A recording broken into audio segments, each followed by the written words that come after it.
اعوذ باللہ من الشیطان الرجیم بسم اللہ الرحمن الرحیم السلام علیکم ورحمۃ اللہ وبرکاتہ۔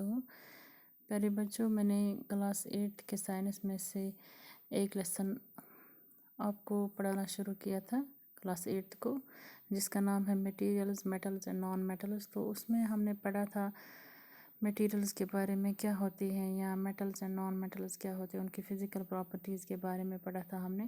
تو اس کے بعد ہم نے کل شروع کیا تھا کیمیکل پراپرٹیز جو ہوتی ہیں میٹلز اینڈ نان میٹلز کی، وہ شروع کیا تھا کل۔ تو اس میں سے میں نے آپ کو پڑھایا تھا سب سے پہلے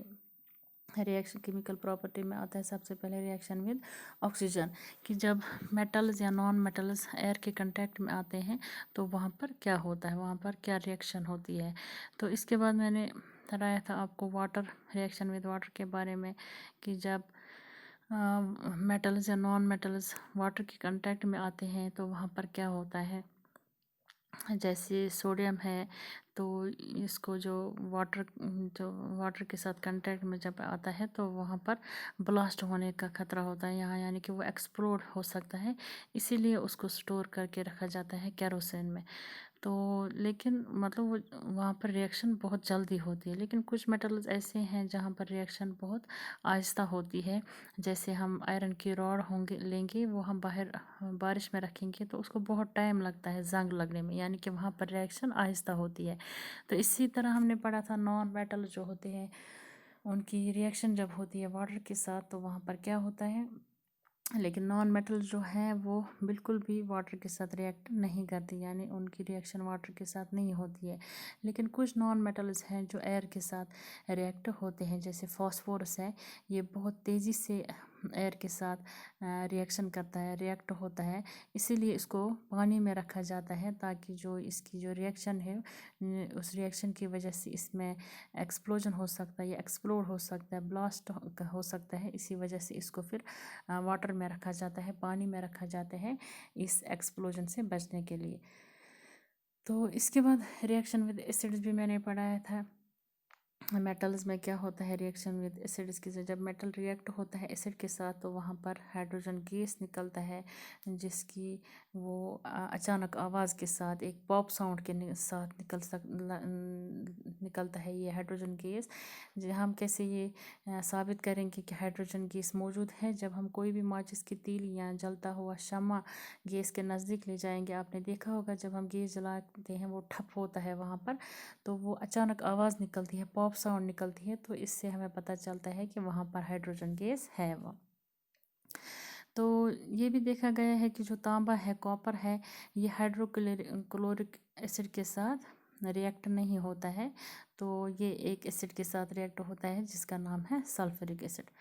تو اس کے بعد جو نان میٹلز ہوتے ہیں یہ بالکل بھی ریئیکٹ نہیں کرتے ایسڈ کے ساتھ، ان کی کوئی بھی ریئیکشن ایسڈ کے ساتھ نہیں ہوتی ہے۔ تو آج ہم پڑھیں گے ریئیکشن ود بیسز۔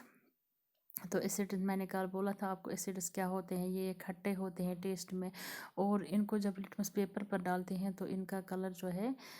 وہ کیا بن جاتا ہے، ریڈ بن جاتا ہے، یعنی لٹمس پیپر ہوتا ہے جو ہم میں نے کل بھی بولا لچن سے جو یہ ویجیٹیبل ہوگا کوئی، ان کا جو کلر ہم ایکسٹریکٹ کریں گے، نکالیں گے، تو اس کلر پر اگر ہم اس سے یہ بلو لٹمس پیپر جو ہے وہ اس کا کلر جو جب ہم ایسڈ ڈالیں گے تو وہاں پر اس کا کلر بن جاتا ہے ریڈ۔ تو اس کے بعد جو ہم بیسز پڑھیں گے، بیسز ہوتے ہیں سلپری، اور اس چیز جب ڈالیں گے ہم لٹمس پیپر پر تو وہاں پر اس کا کلر بلو بن جاتا ہے۔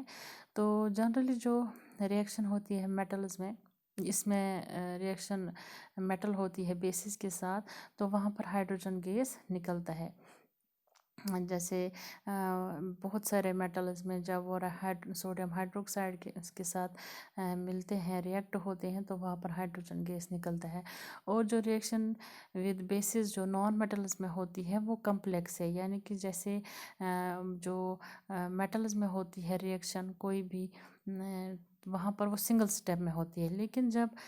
نان میٹلز کی ریئیکشن ہوتی ہے بیسز کے ساتھ، جب یہ کنٹیکٹ میں آتے ہیں بیسز کے ساتھ، تو وہاں پر جو یہ ان کی ریئیکشن ہوتی ہے وہ ملٹیپل سٹیپس میں ہوتی ہے، کمپلیکس ہوتی ہے، یعنی کہ وہ سنگل سٹیپس میں نہیں ہوتی۔ جیسے ہم ملائیں گے،